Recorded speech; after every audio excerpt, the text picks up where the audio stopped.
Só de você saber essa historinha do tetraedro, já dá para você entender que, embora essa molécula aqui tenha algum negócio esquisito com ela, que esse elétron fica aqui sozinho, que ela é angular.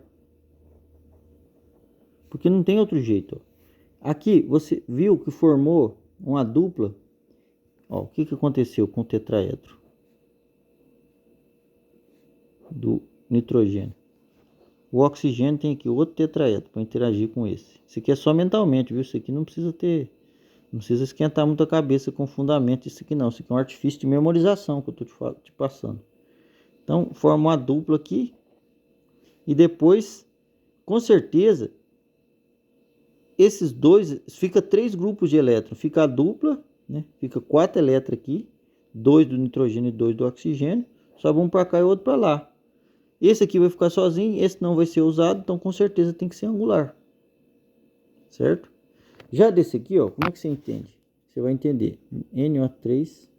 Isso aqui vem do seguinte molécula.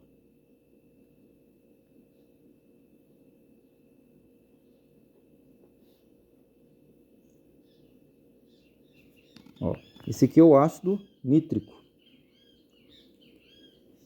Quando ele perde esse próton, ele vai ficar assim, ó. Certo? A diferença entre esse e esse daqui é que aqui a gente vai usar esse vértice que ficou sem usar. Então vai dar no final trigonal. Plana. Esse fenômeno de pegar e transformar um tetraedro num triângulo acontece por causa da repulsão. Raciocina comigo. Se você tiver dois grupos, um centro, dois elétrons, 2 grupos eletrônicos, eles vão tentar ficar em 180 graus para ficar mais longe possível do outro, porque elétron repele elétron, certo? Esse é o caso, por exemplo, do berílio.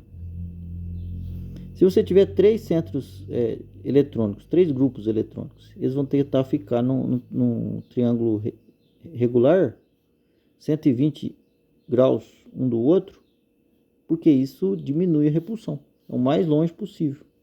Já com 4 grupos, vai ser um tetraedro, o jeito que se organizam para diminuir essa repulsão.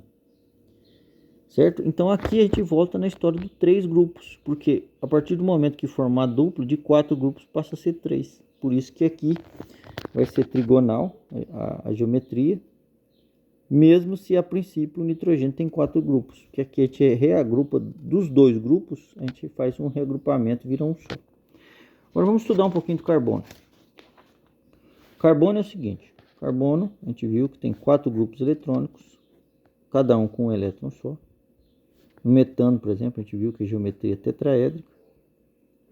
Só que o que acontece é que o carbono, depois a gente vai estudar com mais detalhes, sofre 3 hibridações diferentes.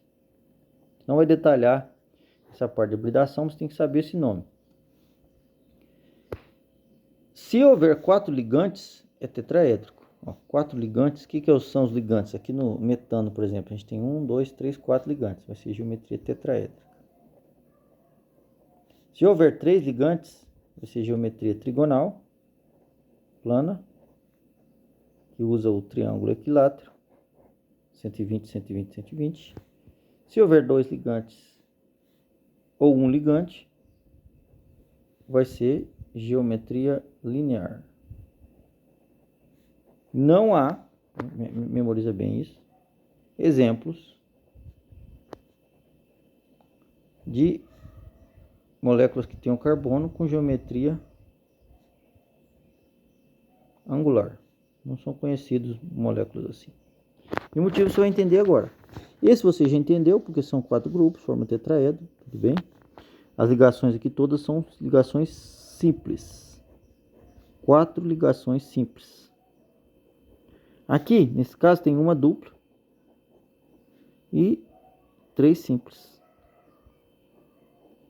Perdão, 2 simples. Você vai ter, por exemplo, o caso do ácido carbônico. Acontece o mesmo que aconteceu aqui no nitrogênio. dois desses grupos se reagrupam para formar a dupla. Então aí passa a ser geometria trigonal plana 120 graus para minimizar a repulsão entre os pares. O mesmo vai acontecer com o ânion carbonato, que é derivado desse ácido através da perda dos dois hidrogênios. Agora, se tiver dois ligantes, como por exemplo no caso do CO2 ou do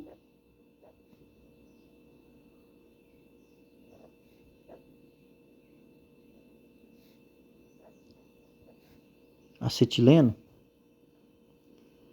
vai ser geometria linear. O que acontece é que desses quatro grupos, esse se agrupa com esse, formando um grupo só, e esse se agrupa com esse. Para minimizar a repulsão, forma 180 graus, vai ser geometria linear. Aqui pode ser, o C vai ser dupla dupla ou tripla simples, todo jeito é linear. Aqui no exemplo do acetileno, essa parte aqui é linear, 180 graus, e essa aqui também, 180 graus. Essa molécula é um pouco mais complicada, porque ela tem dois carbonos, né? Não tem um centro.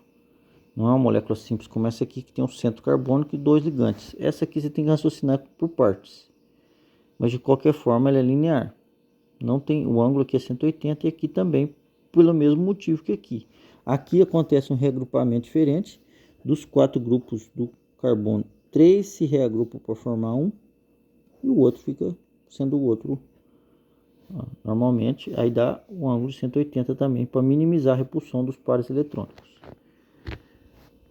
Deixa eu ver se precisa de mais algum exemplo.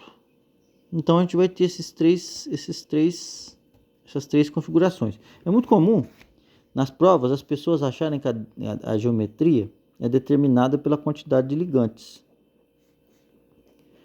Por exemplo, aqui você pensa no átomo oxigênio como sendo o centro e aqui o carbono como sendo o centro. Porque a pessoa vai lá e memoriza que a água é angular, vem e escreve também que o carbono, o gás carbônico, né? O dióxido de carbono é linear também, não é? O dióxido de carbono, ele é linear, mas a água ela é angular porque dos quatro vértices iniciais do hidrogênio, a gente usou só dois. E a gente sabe que aqui o CO2 é linear porque não são quatro grupos mais. A hora que forma a dupla vira dois, e com dois grupos, pela repulsão dos pares eletrônicos, tem que ter um ângulo de 180.